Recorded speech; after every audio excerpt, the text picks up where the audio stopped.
Heading दीजिए।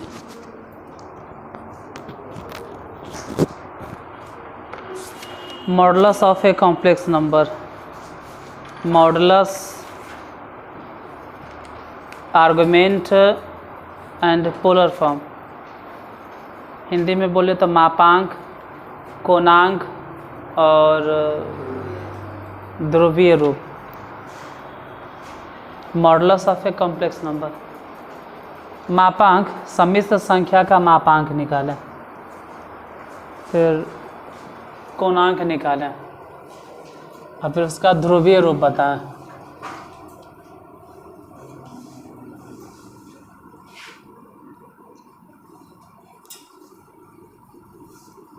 NCERT में इतना कम प्रॉब्लम है ना कि शुरू कब होता है, कब खत्म होता है, यही समझ में आता है। कब खत्म हुआ कब शुरू हुआ यही नहीं पता चलेगा। जी चले तो धीरे धीरे जैसे चल रहा है चलने दीजिए। बाकी एगो साइड से किताबा चल रहा है वो चलते रहेगा। थोड़ा सा गर्मियाँ कम होगा तो साइड वाला किताबा भी चलाएंगे हम। जैसे कोई कॉम्प्लेक्स नंबर है जेड, सिर्फ एनसीईआरटी से थोड़ा मैथ पार लगेगा आपका। सिर्फ एनसीईआरटी से ये तो वही हो जाएगा। बाकी टीचर जैसे ख़त्म करते हैं हम ख़त्म कर देंगे, लेकिन कंप्लीट होगा कोई और किताब से। a+ib है। अगर इसका मॉडुलस चाहिए, देखो ये सब चीज़ एनसीईआरटी में शायद लिख लेने हैं और लिखल भी है, नहीं कहते कि नहीं लिखल है, लेकिन प्रॉब्लम में नहीं लिखल है, थ्योरी में है लिखल। जेड मतलब होता है a+ib। सिर्फ प्रॉब्लम कम है, बाकी तो है ही उसमें, ऐसा नहीं कहते कि नहीं है। प्रॉब्लम खाली कम है, हिसाब उसमें कम रहता है। ये एक्स एक्सिस और ये वाला वाई एक्सिस। इसमें एक्स एक्सिस को बोलेंगे कि रियल नंबर, एक्स एक्सिस पे रियल नंबर होगा, इसीलिए तो उसको रियल एक्सिस बोलते हैं। और वाई एक्सिस पे इमेजिनरी नंबर होगा, इसीलिए तो इसको इमेजिनरी एक्सिस कहते हैं कि इस पे इमेजिनरी नंबर होगा। जो भी आप समझ जाइए, एक्स एक्सिस पे रियल नंबर, वाई एक्सिस पे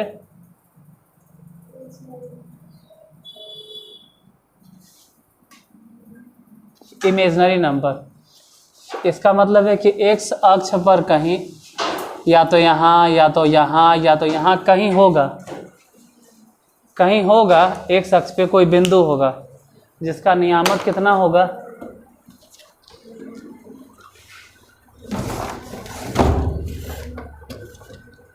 जिसका नियामक, एक मिनट,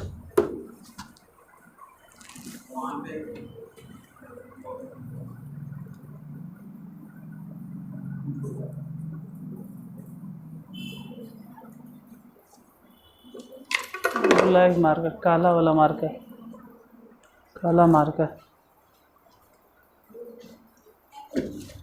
भाई।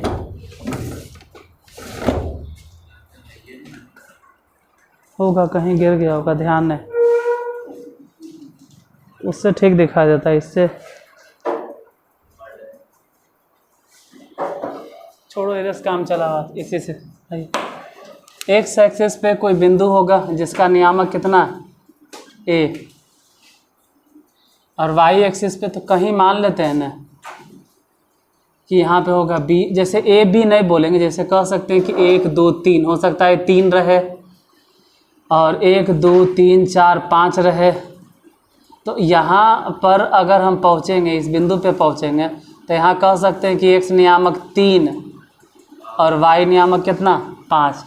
लेकिन फ़िलहाल यहाँ एक्स नियामक 3 नहीं बोलेंगे, ए और वाई नियामक 5 मतलब बी। और यही जो पॉइंट है ना, इस पॉइंट और ये जो मूल बिंदु है, इसके बीच के जो दूरी है, इसी को बोलते हैं मॉडुलस ऑफ जेड, या इसको बोलते हैं एक तरह से रिजल्टेंट ऑफ जेड।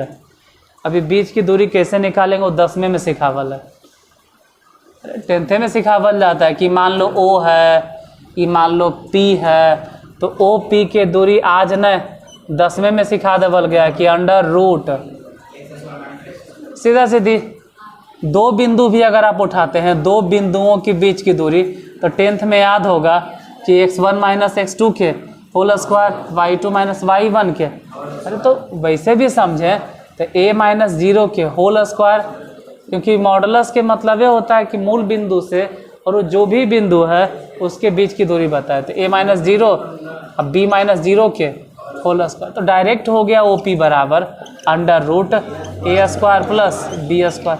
और OP क्या है तो कह सकते हैं z का मापांक है। z कोई कॉम्प्लेक्स नंबर होगा, जैसे इस जगह पे अगर z लिखे तो हम कह सकते हैं a प्लस आई बी, तो a प्लस आई बी का मॉडुलस हो गया यही वाला under root a square plus b square. अब एक चीज ध्यान देना कि अगर कभी z बराबर ऐसे लिख दिए हैं, देखते हैं बाद में, z बराबर अगर ऐसे लिख दिए कि x प्लस आई वाई, तो बताइए कि मॉड ऑफ z क्या होगा, under root x square plus y square. अगर z इक्वल टू कभी मिल गया m minus i n minus में, तो बोलो कि मॉड ऑफ z बराबर कितना हो जाएगा, m स्क्वायर प्लस में। हम समझ सकते हैं कि आप क्या सोच रहे हैं कि या तो माइनस है, उससे कोई फर्क नहीं पड़ता है, समझा दें काहे नहीं फर्क पड़ा, m प्लस, ये जब माइनस आप सोच रहे हैं ना कि यहाँ माइनस है, तो जब माइनस होता दिए का है न, देना चाहिए था, गलती हो गया, अच्छे सर का नहीं आता है जोड़ घटा, बताते हैं ये जब प्लस कर दो और ये माइनस ऐसे लिखो आई इंटू, कोई दिक्कत नहीं होगा। अरे माइनस अंदर भेज दिए, ऐसे भी यहाँ आकर माइनस हो जाएगा। अब बताओ कि मॉड ऑफ z क्या लिखेंगे, under root m square plus में, अच्छा तो माइनस n के स्क्वायर अगर लिखेंगे भी तो माइनस रहेगा, वो प्लस है न। इसलिए ध्यान देना है कि z जो है न वो x प्लस आई वाई रहे, चाहे x माइनस आई वाई रहे, चाहे माइनस एक्स माइनस आई वाई रहे, चाहे कुछ भी रहे, थोड़ा नींद आ रहा, z बराबर कुछ भी रहे, चाहे x प्लस में चाहे y प्लस में, चाहे दोनों माइनस में, चाहे दोनों में से एगो माइनस में, कुछ भी रहे, मॉड ऑफ हमेशा वही रहेगा। मतलब इतना घुमा फिरा के नहीं लिखकर सीधा सीधी लिख दीजिए कि z बराबर प्लस माइनस एक्स या प्लस माइनस आई वाई, सीधा सीधी एक लाइन में, तो मॉड ऑफ z सिंपल हो जाएगा under root x square plus y square. इसको लिखिए, तब तक हम मार्कर अपना ढूंढते हैं। लिख लीजिए, थ्योरी है, इसलिए इसको लिख लो। हम प्रॉब्लम नहीं कहते हैं, प्रॉब्लम कहते हैं अपने से बना, लेकिन थ्योरी लिख लो। कुछ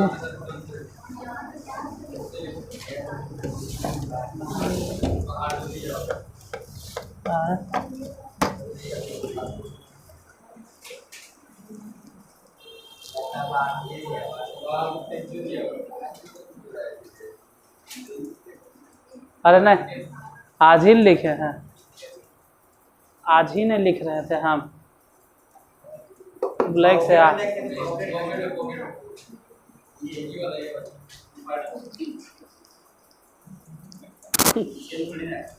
नहीं। और यहाँ ढेर मनी मार करने रखते हैं ना, सब बुतरून और से लिखे लगेगा।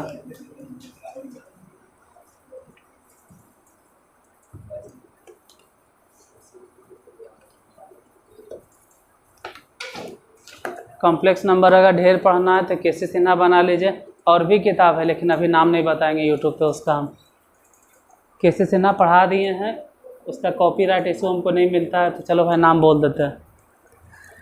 ऑफलाइन में और भी किताब हम बताएंगे।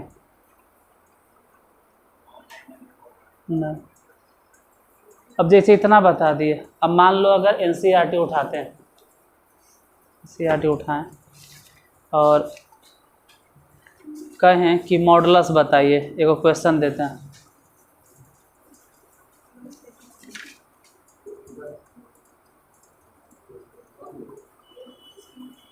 z बराबर, z इक्वल टू, क्वेश्चन वही है, find the modulus of the complex number, find the modulus of the complex number.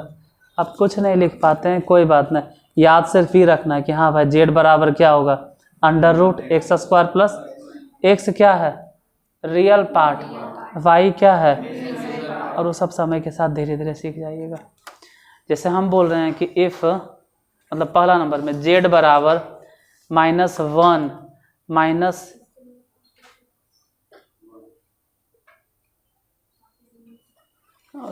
क्या क्वेश्चन है, क्वेश्चन क्या है पहला, गलत है, इसमें है क्वेश्चन क्या है, इसमें -1 है और माइनस आई और रूट, तो रूट में क्या, ये क्या है क्वेश्चन, √3 है, लाओ किताब, गलत है क्वेश्चन, है गलत है क्वेश्चन।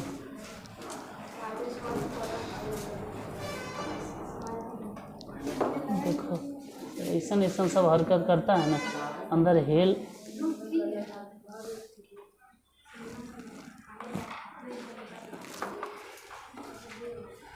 हाँ इसमें ठीक है, पुराना है, नया किताब है पुरानी, देखो ठीक है। इसमें लिखले है जेड बराबर -1 माइनस आई √3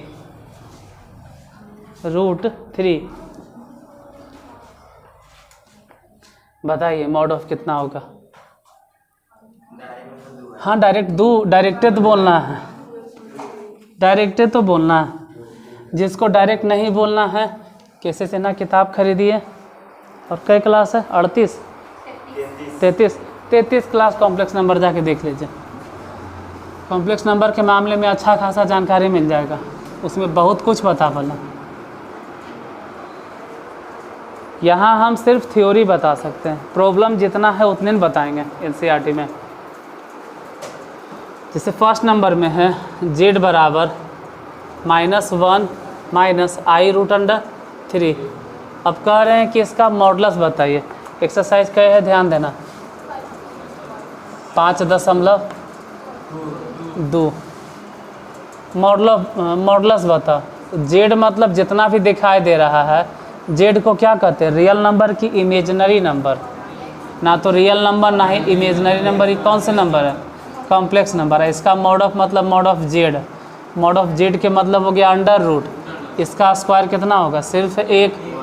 अरे -1 का स्क्वायर करेंगे तो सिर्फ 1 हो जाएगा, अब प्लस ये √3 का स्क्वायर। इस बात से फ़र्क आपको नहीं पड़ना चाहिए कि इसके आगे माइनस के चिन्ह है कि प्लस, उससे कोई फ़र्क नहीं पड़ता है। अगर मान लो कि कोई -1 का स्क्वायर लिख भी देता तो स्क्वायर रहने के वजह से वो प्लस हो जाएगा। यहाँ पे बोलो 3, यानी मॉड ऑफ जेड की अगर बात करें तो 1 और 3 दोनों को जोड़ दिए तो आंसर हो गया 2, बन गया पहला नंबर। दूसरा नंबर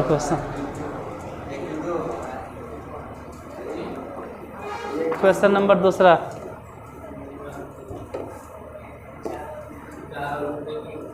जेड बराबर -√3 प्लस आई, जेड बराबर -√3 प्लस आई, इसका भी वही आंसर है, हाँ 2। जेड बराबर जेड इक्वल टू माइनस में √3 प्लस में आई। आई पे ध्यान नहीं देना कि आई है, वो तो इमेजिनरी पार्ट बताता है। ठीक है, जो भी है मॉड ऑफ जेड बोलो तो अंडर रूट, पहले रियल पार्ट के स्क्वायर, इसमें रियल पार्ट कौन है, √3। ये बार बार याद दिलाते रहते हैं कि इस पर ध्यान नहीं देना है कि इसके आगे माइनस है या इसके आगे प्लस है। √3 है और √3 का स्क्वायर सिर्फ 3 होता है। इसके आगे अगर नहीं कुछ तो समझ सकते हैं कि नहीं कुछ मतलब 1 है, और 1 का स्क्वायर ऐसे भी 1 होगा। फिर से अगर दोनों को जोड़ दिए तो √4, और 4 के रूट मालूम है कि कितना होता है 2, तो फिर से मॉडुलस हो गया 2, मॉड ऑफ 2। 5.2 के पहला और दूसरा खत्म, उसमें मॉडुलस निकालना था। अब आते हैं आर्गुमेंट पे, ये तो मॉडुलस था, अब हेडिंग देंगे आर्गुमेंट। हिंदी में कहें तो समिश्र संख्या का कोणांक, समिश्र संख्या का कोणांक, सम्मिश्र संख्या का कोणांक, modulus of a complex number, sorry argument of a complex number, argument of a complex number, argument of a complex number, argument of a complex number, Hindi में सम्मिश्र संख्या का कोणांक, कोण अंक, हाँ कोणांक। देखो कोणांक क्या होता है, जैसे मान लेते हैं कि कार्टेशियन प्लेन है, ऐसे इसको आर्गेंड प्लेन बोलते हैं। कॉम्प्लेक्स नंबर में इसको कहा जाता है आर्गेंड प्लेन, इसको कहते हैं आर्गेंड प्लेन, इसको कहते हैं रियल एक्सिस, इसको कहते हैं इमेजिनरी एक्सिस, हिंदी में भी आर्गेंड तल ही कहते हैं। यहाँ पर अगर कोई कॉम्प्लेक्स नंबर है जेड बराबर मान लेते हैं कि ए प्लस आई बी, तो ए प्लस आई बी इस तरह से अगर कोई कॉम्प्लेक्स नंबर है, यहाँ पर फर्स्ट क्वाड्रेंट में मानते हैं। मतलब अगर बहुत ज़्यादा समझाना चाहें, जैसे कहते हैं बार बार हम कि बाल के खाल निकालना, तो हम फर्स्ट सेकेंड थर्ड फोर्थ सब में समझा सकते हैं, लेकिन अभी कंफ्यूज नहीं करना चाहते। जहिया दिमाग हो जाएगा, एक्सपीरियंस्ड हो जाएगा, समझ में आने लगेगा हर चीज़, तहिया चारों में समझा देंगे, फर्स्ट में भी, सेकेंड में भी, थर्ड में भी, फोर्थ में, हम सब एक करके समझा देंगे। लेकिन अभी फ़िलहाल फर्स्ट क्वाड्रेंट में रहेंगे। हम थर्ड फोर्थ किसी में भी समझा सकते हैं, शायद किसी से ना में समझाएँ भी हो, फर्स्ट में, सेकेंड में, थर्ड में, चारों में, नहीं तो इसमें समझा देंगे कभी। अभी फर्स्ट टाइम ध्यान रहे कि ये जो दिखाई दे रहा है कॉम्प्लेक्स नंबर, वो कितना कोण बन रहा है। तो कोण वाला चैप्टर में पढ़ा है कि कोण हमेशा नापना है एक्स अक्ष के धन दिशा से, और वो भी हमेशा एंटी क्लॉक। जैसे ये वाला जो देखते हैं ना आप, ये वाला, इसको बोलते हैं हम लोग एंटी क्लॉक, घड़ी के विपरीत दिशा में। और ऐसे जो हम लोग लिखते हैं ना, इसको बोलते हैं घड़ी के कांटा ऐसे नहीं चलता है, तो ऐसे चलता है, तो इसको बोलते हैं क्लॉक वाइज, इसको कहते हैं क्लॉक वाइज। और कोण हमेशा क्लॉक वाइज नहीं नापा जाता है, कोण हमेशा कैसे नापा जाता है, एंटी क्लॉक वाइज। एक तो पहला बात कि एंगल हमेशा एंटी क्लॉक वाइज नापा जाता है। दूसरा बात है कि कोण अगर नापना भी होगा तो आपको शुरू करना पड़ेगा एक्स अक्ष के धन दिशा से। दो बात पे ध्यान देना। तो हम यहीं से स्टार्ट करेंगे, और यहाँ से कहाँ जाए, ऐसे दिया घूम के जाए, या तो ऐसे अगर आप जाते हैं, मान लेते हैं कि ऐसे गए, तो ये देख रहे हैं ये तो क्लॉक वाइज हो गया, गड़बड़ हो गया, ऐसे ना, आप एंटी क्लॉक चाहिए। तो यही वाला एंगल जो होगा वो क्या होगा, थीटा, ये होगा। तो वो थीटा ही कहलाता है इसका कोण अंक। लेकिन थीटा निकालेंगे कैसे, ही परेशानी है। थीटा निकालेंगे कैसे, तो थीटा दो बातों पर निर्भर करता है। थीटा दो बात पे, एक तो लंब पे और दूसरा आधार पे। जैसे जैसे इसका लंब बढ़ेगा वैसे वैसे थीटा बढ़ेगा, समझिए, ध्यान से समझो। जैसे मान लो इतना है, अभी इसका लंब कम है, आधार ज़्यादा है, ध्यान देना, आधार वैसे ही रह देते हैं, आधार उतने रह देते हैं। अब इसका लंब बढ़ गया तो कोण, ध्यान से, आधार वही रह दिए, लंब और बढ़ा दिए तो कोण, इसका कोण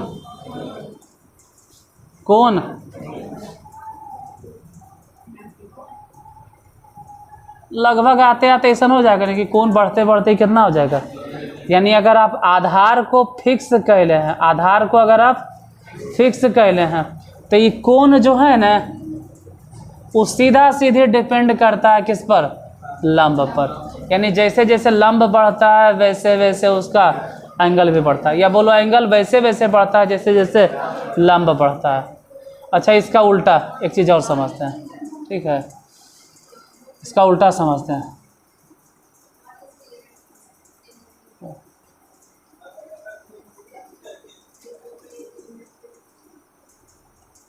ज़्यादा हो जाएगा, इस बार लंब, ये लंब ने है, लंब यही रहने दिए, आई आधार है। अब ये फिर से लंब वही रह दिए, लंब वही रहने दिए, लंब उतने हैं। अब फिर से लंब वही रह देते हैं। गड़बड़ हो रहा है थोड़ा सा, ठीक है, गड़बड़ हो रहा है। मतलब पहले एंगल कैसे माने थे हम तो भुला गए, ये वाला और ये वाला, पहले एंगल, फिर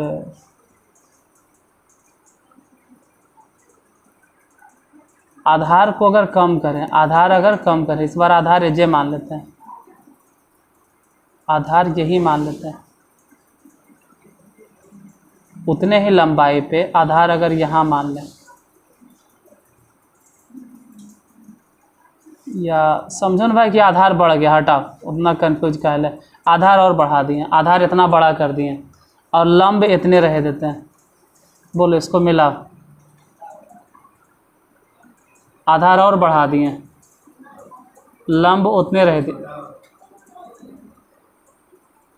आधार लंब पहले कंडीशन में क्या फिक्स है, पहले कंडीशन में कोई चीज़ फिक्स है, आधार फिक्स है। डिपेंडेंसी किस पे देख रहे हैं, लंब पे। लंब जैसे जैसे बढ़ रहा है वैसे वैसे थीटा। अभी ध्यान देना, आधार फिक्स नहीं है, अभी लंब फिक्स है, लंब उतने फिक्स है। मतलब गड़बड़ हो गया थोड़ा सा। और आगे इतने में समझ में आ जाना चाहिए कि जैसे जैसे मतलब अगर लंब को फिक्स किए तो जैसे जैसे आधार बढ़ रहा है वैसे वैसे थीटा बढ़ नहीं रहा है, बढ़ नहीं रहा है, घट रहा है। यानी थीटा जो है ना वो आधार के सीधा समानुपाती नहीं है, व्युत्क्रमानुपाती। तो जो कोण बन रहा है वो किस किस पर डिपेंड कर रहा है, तो दो बात पे डिपेंड करता है, एक तो लंब पे और दूसरा लंब पे कैसे है, डायरेक्टली प्रोपोर्शनल, आधार पे कैसे, इन्वर्सली प्रोपोर्शनल। कर्ण पे हम ध्यान नहीं दे रहे, लंब और आधार पे, लंब आधार पे ही काहे ध्यान दे रहे, कर्ण पे काहे ध्यान रहे, कर्ण से दुश्मनी है क्योंकि कर्ण दुर्योधन के साथ दिया था, इसलिए नहीं साथ दिए हम उसका। अरे वैसा कोई बात नहीं, कर्ण इसलिए नहीं सोचते हैं क्योंकि अगर लंब बोलते हैं तो हो गया वाई नियामक, और अगर आधार बोलते हैं तो हो गया, और एक्स को हम लोग बोलते हैं रियल पार्ट, एक्स को बोलते हैं, और वाई को बोलते हैं इमेजनरी पार्ट। और कर्ण को कौन से पार्ट बोलेंगे, कर्ण कौनों पार्ट में नहीं है, कर्ण किसी में नहीं है, इसलिए कर्ण को हम कंसिडर ही नहीं किए। हम कर्ण को भी ले सकते थे लेकिन हमको लेना था नीचे वाला रियल पार्ट और वाई इमेजनरी पार्ट।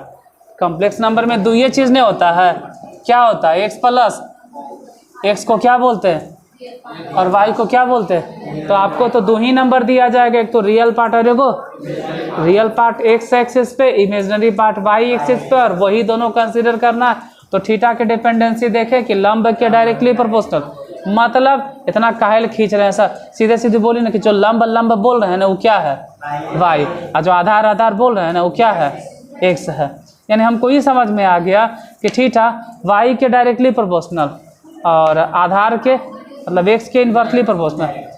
तो ऐसा कैसे होता है कि इसका मतलब हो गया कि वाई ऊपर और एक्स नीचे, तो वाई ऊपर और एक्स नीचे, यानी मान के चलिए लंब है और ये आधार है, ये किस में आता है, tan theta. T ratio follow करना है तो tan थीटा बराबर वाई बटा, और वो भी कैसन में, मॉड ऑफ के मतलब है कि अगर प्लस में आया तो प्लस, माइनस में आया तो भी प्लस, कुछ भी आया तो यहाँ से बोल देंगे थीटा बराबर क्या, tan inverse mod of y बटा। कुछ नहीं समझ में आ रहा है, सब चीज़ छोड़ो, आप सिर्फ आर्गुमेंट बराबर याद रखना कि जब भी हमको आर्गुमेंट निकालना होगा तो हम यही पकड़ेंगे, tan थीटा बराबर वाई बटा एक, और इसके मदद से थीटा निकल जाएगा, कैसे, tan इनवर्स। ये तो जानबे छोड़ो, नहीं जानते हैं तो आप थीटा निकाल लीजिएगा, हम पूरा गारंटी देते हैं थीटा निकल जाएगा। और थीटा निकल जाएगा तो सिर्फ थीटा कहलाएगा, आर्गुमेंट फिर निकाले पड़ेगा, आर्गुमेंट निकालना होगा कैसे, तो लिखो, हम लिखाते हैं, लिखो, अगर नहीं सॉरी, यदि z बराबर एक्स प्लस आई वाई, जेड बराबर एक्स प्लस आई वाई,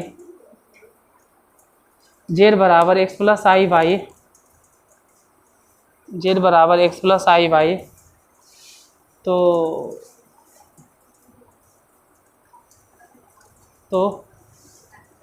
tan थीटा बराबर, tan थीटा बराबर tan थीटा बराबर मॉड ऑफ फाइव बटा एक्स, मॉड ऑफ वाई बटा एक्स, मॉड ऑफ वाई बटा एक्स, मॉड ऑफ वाई बटा एक्स। तो थीटा बराबर कितना, tan इनवर्स वाई बटा, खाली उतना लिख लीजिए तो काम चलेगा। अब आता आर्गुमेंट कैसे निकालेंगे, इससे आर्गुमेंट थोड़ा निकलेगा, यहाँ से तो सिर्फ निकल गया क्या, सिर्फ थीटा। अभी आर्गुमेंट निकालना बाकी है, आर्गुमेंट बाकी है। अब आर्गुमेंट के लिए इस बात पर डिपेंड करता है,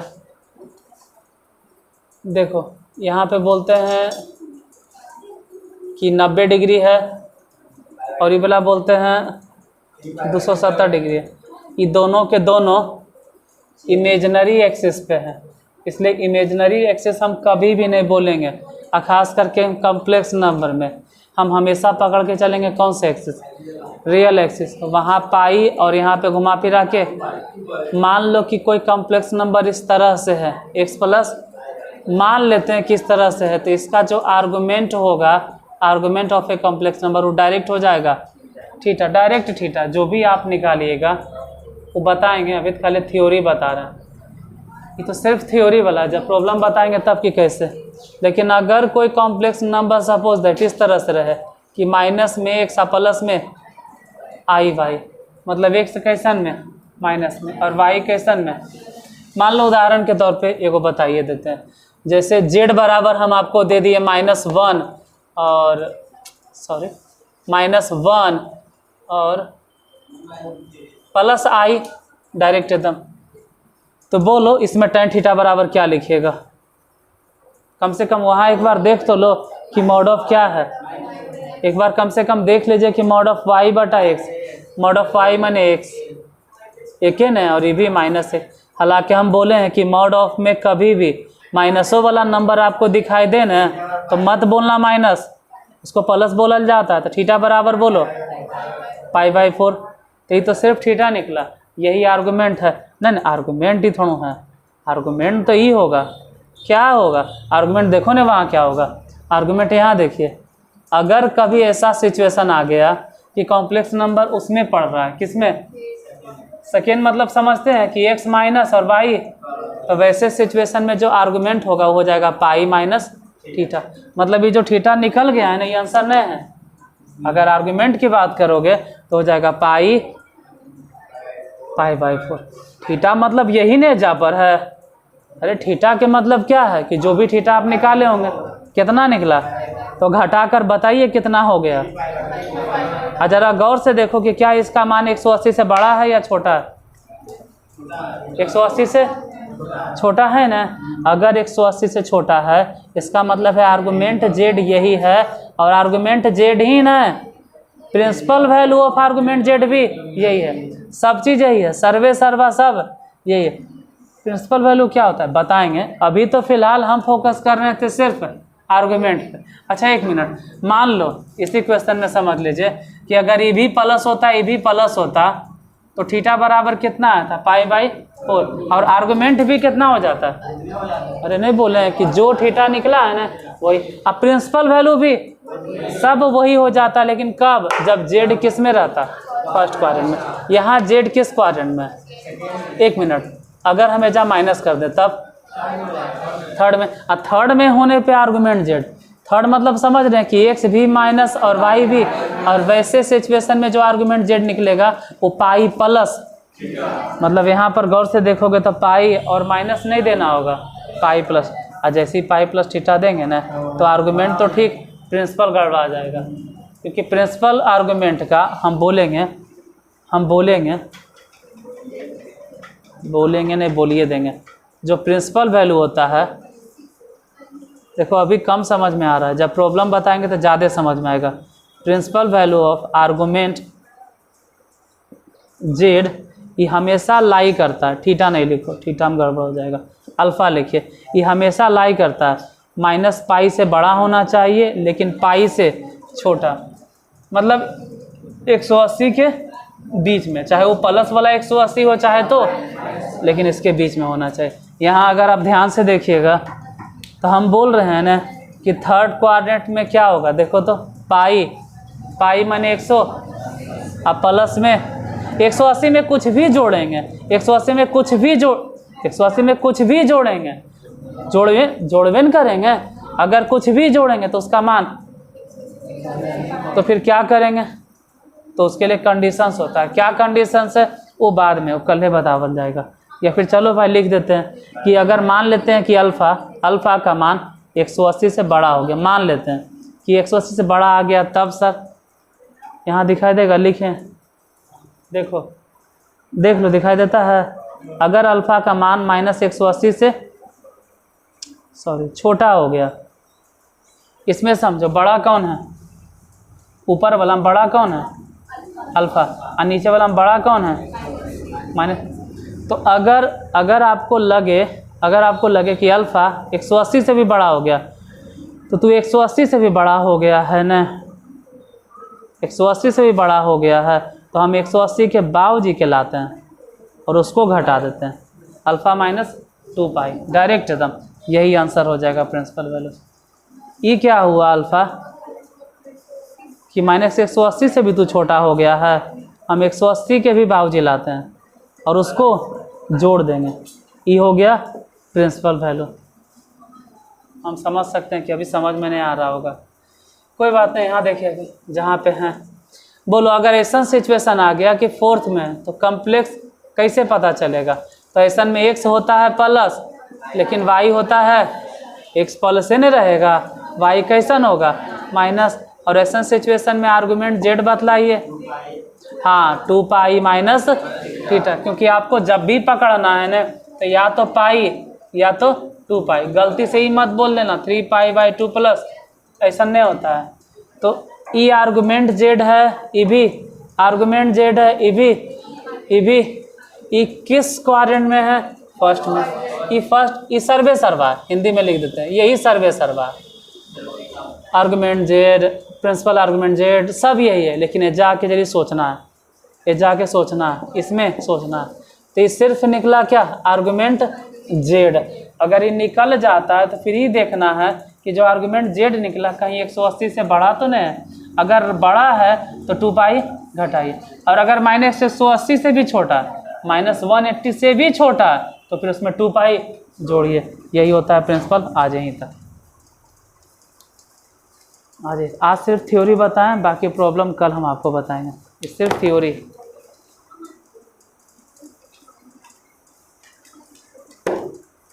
सिर्फ थ्योरी है, इससे यही होगा कि हेल्प मिलेगा, प्रॉब्लम तो कल बताएंगे आपको। लो इकर उधर, क्योंकि बिना प्रॉब्लम के, बिना थ्योरी के बिना प्रॉब्लम नहीं बनेगा, अब बिना प्रॉब्लम के थ्योरी बेकार है, दोनों